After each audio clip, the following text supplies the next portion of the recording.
مساء الخير. طلبة سنة تانية إعدادي، عاملين إيه؟ طلبتي في السنتر، طلبتي في المدرسة، طلبتي في كل مكان في الجمهورية. أنا معاكم أندرو مجدي ذا تيتشر أوف ساينس. النهاردة جايين نحل الهوم وورك أو الهوم بيرفورمانس، الأداء أو الواجب، تقريبا الواجب المنزلي بتاع الأسبوع الأول والتاني. يبقى إحنا جايين نحل الواجب المنزلي بتاع الأسبوع الأول والتاني لسنة تانية إعدادي. يلا بينا، تعال نفتكر مع بعض كام حاجة كده. أول سؤال بيقول لك answer جاوب the following questions. أول سؤال بيقول لك what are the factors that determine the state of matter. يعني إيه الكلام ده يا أندرو؟ يعني بيقول لك ما هي العوامل الفاكتورز اللي determine تحدد ال state of matter. أنت حضرتك عندك ال states of matter السوليد والليكويد والجاس وطبعا البلازما. ايه هي العوامل اللي بتحدد الستيت اوف ماتر؟ تقول لي يا اندرو والله اول عامل بيأثر عندي هو التمبريتشر، الحراره بتغير شكل الماده، يعني من سوليد ليكويد لجاز لبلازما. تاني حاجه البريشر، الضغط. حضرتك عارف ان الضغط بيأثر على الماده، بالتالي حضرتك لو ضغطت الجاز شويه يتحول لليكويد، ولو ضغطت الليكويد شويه يتحول لسوليد، وهكذا. رقم ثلاثة وهي الاتراكشن فورس ما بينهم، او الاتراكشن فورس بين الانترموليكولار سبيسز. الاتراكشن فورسز ان انترموليكولار سبيسز او البارتيكل سبيسز، المسافات في قوة الجزيئات. يبقى حضرتك بعد بسم الله قلنا هتحل السؤال الاول. ايه الفاكتورز، العوامل، التمبريتشر الحراره، البريشر الضغط، والاتراكشن فورسز بتوين ذا انتر بارتيكل سبيسز او البارتيكل سبيسز. السؤال الثاني، امسح وانت رجع الفيديو لو محتاج الاجابه تاني. الحق انا مسحت كله، نمسح الاجابه بس.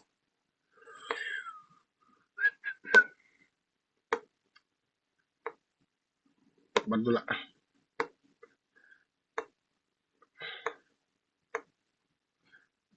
ماشي، يلا اهو، خلاص مش حته حته.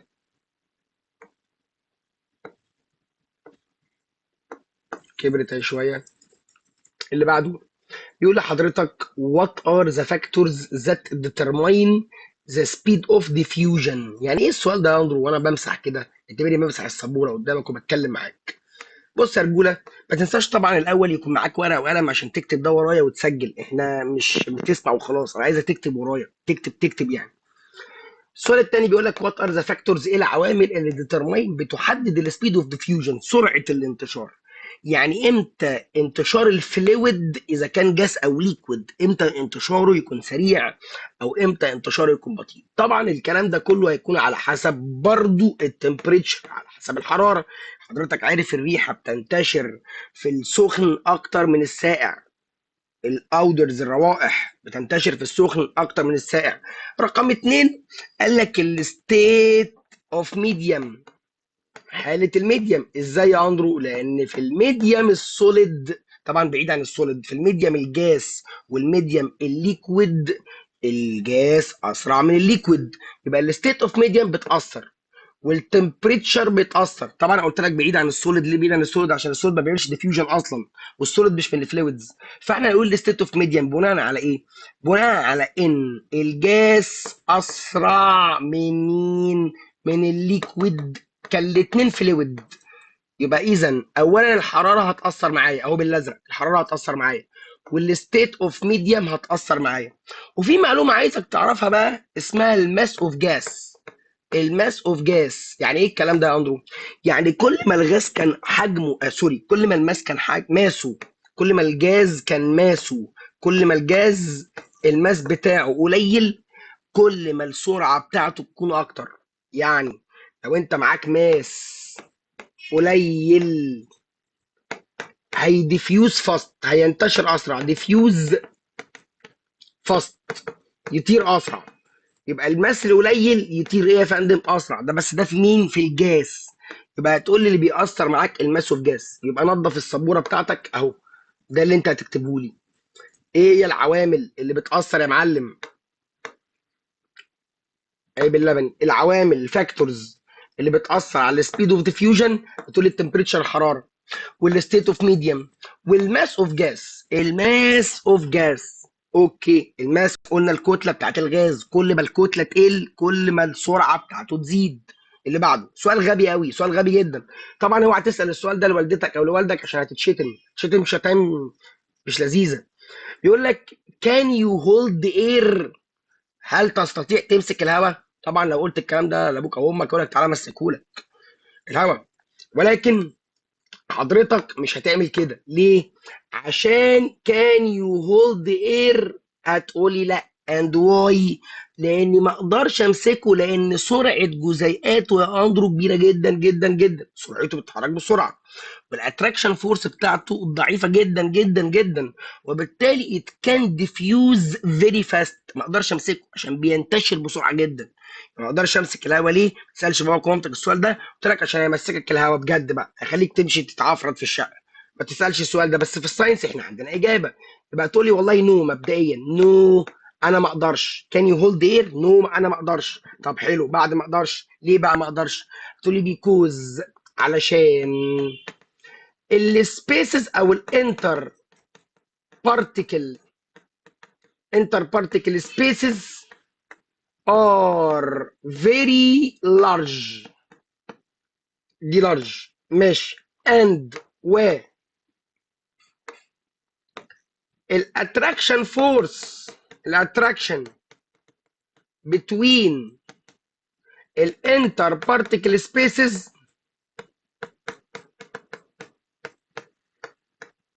are very weak. القوة ضعيفة جدا.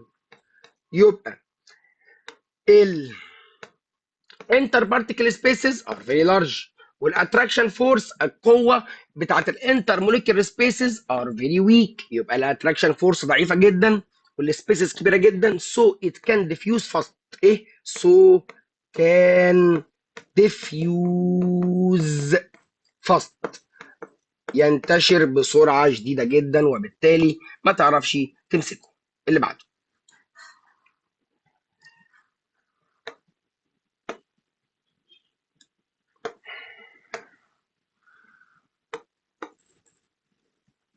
اللي بعده يقول لحضرتك why does water، لماذا الماء spill out، يتدلق when you tilt a cup؟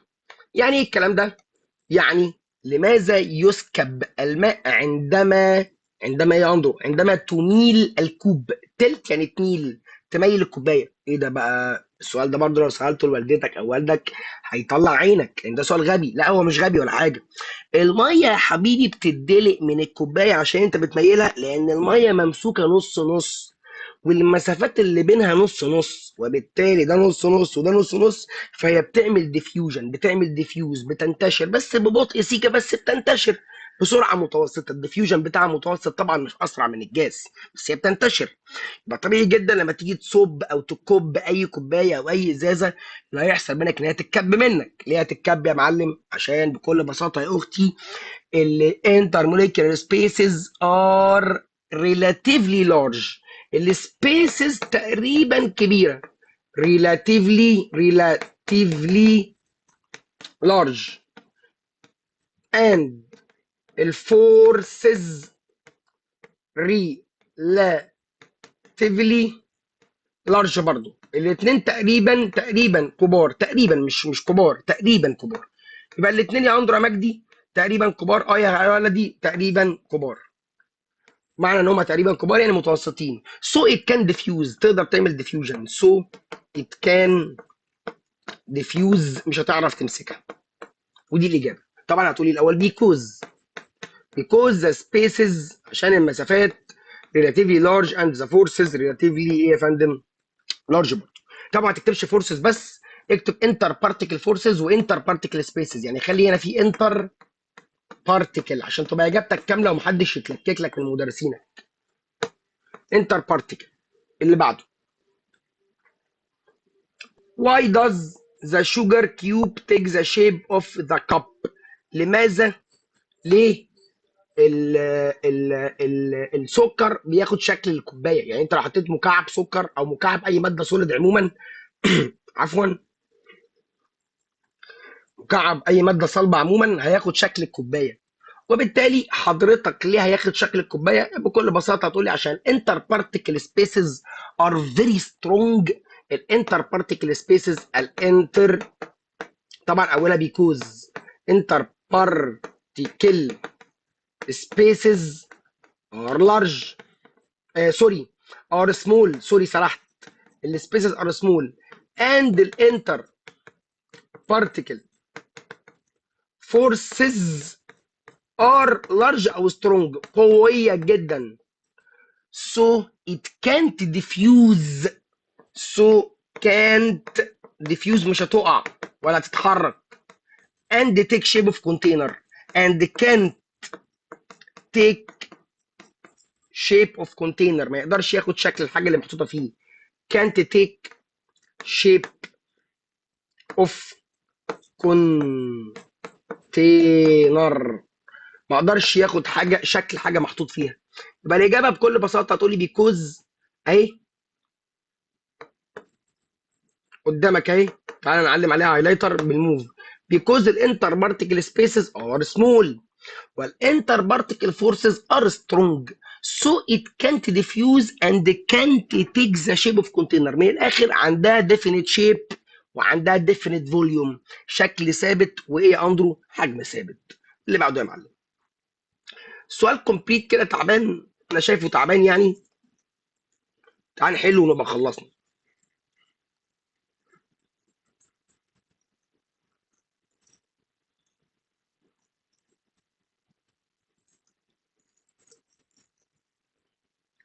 بسم الله. قال لك سبستانس رقم كام وكام كان بي كومبريسد، يعني نقدر نضغطها. نمبر كام كان بي كومبريسد؟ طبعا نمبر 3 عشان ده جاس، ونمبر 1 عشان ده ليكويد. غلط يا اندرو، الجاس اونلي كان بي كومبريسد، برافو عليك. يبقى نمبر 2 اونلي، ده 3، ده 3، دي 3 يا اندرو، اسرح 3. يبقى نمبر 3 كان بي كومبريسد عشان ده جاس يقدر يتضغط. الوحيد يا ابن عمي اللي بيتضغط، الوحيد يا اختي اللي بيتضغط هو الجاس، ولا ليكويد بيتضغط ولا سوليد بيتضغط. طب اللي بعده قال لك سبستانس، اللي بعده سبستانس مين ومين ار كولد فلويدز. طبعا سبستانس 2 فلويد عشان جاس، وسبستانس 1 عشان ليكويد. 1 هي الليكويد، 1 هي الليكويد، 1 ليكويد و2 سوليد و3 جاس. ماشي. قال لك سبستانس مين ريتين ا كونستانت فوليوم اند شيب، يعني عندها شكل ثابت وحجم ثابت. طبعا نمبر 2 عشان هي سوليد، وهنا الاجابه هتبقى 3 1. يبقى دي 3 1. مين اللي اسمهم فلويدز؟ 3 1. مين اللي ريتين ا كونستانت شيب؟ 2 عشان سوليد. طيب مين الموست وايد سبريد سبستانس؟ موست وايد سبريد يعني اكتر ماده منتشره، اكتر ماده منتشره او بتنتشر بتعمل ديفيوجن يعني. هتقولي نمبر كام؟ نمبر 3 جاس. وطبعا هتقولي بيكوز the intermolecular spaces are very very large. السبيسز الانتر موليكيولر او انتر بارتيكل الاثنين زي بعض، انتر موليكيولر او انتر بارتيكل سبيسز are large and the forces او انتر بارتيكل فورسز. هتقول لي انتر بارتيكل فورسز برضو، تقول لي انتر بارتيكل هنا ما كتبتهاش تاني. and the inter particle forces are very weak، وبالتالي يحصل له ايه؟ يحصل له وايد سبريد اللي هو الديفيوجن. تعالى نعيدهم تاني. اول سؤال بيقول لك مين كان بي كومبريسد، مين يتضغط؟ هتقول لي الجاس. تاني سؤال مين ومين اسمهم فلويدز؟ هتقول لي 3 و1 سوليد ليكويد وجاس. 3 بيقول لك مين عنده كونستانت شيب؟ هتقول لي رقم 2 السوليد. بعد كده مين وايد سبريد؟ هي الجاس. ليه؟ بيكوز الانتر سبيسز ار لارج والانتر فورسز ار فيري ويك.